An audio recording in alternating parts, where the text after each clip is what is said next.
సీతమ్మ తల్లి రాముడిని కోరలేదు. విధే కలిపింది వాళ్ళిద్దరిని. అలాగే రాముడు తనని అడవుల్లోకి రమ్మని సీతమ్మను కూడా బతిమలాడలేదు. ఆమె అతని వంట కదిలింది. కోరితేనో బతిమాలితేనో మనతో ఉండేవాళ్ళు బహుశా ఎప్పటికీ మన వాళ్ళు కాలేరేమో. అంతే కదా.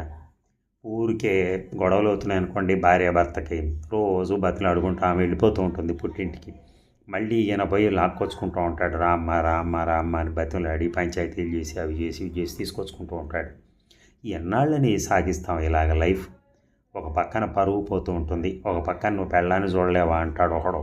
ఇలా రకరకాల మాటలు మాట్లాడుతూ ఉంటారు. నోటికి వచ్చిందే మాట వాళ్ళకి, ఎందుకంటే వాళ్ళకి తెలియదు కదా వీళ్ళిద్దరుకున్న కష్టం ఏమిటో. బట్ స్టిల్ రాళ్ళు వేసి వాళ్ళు 100 మంది ఉంటారు.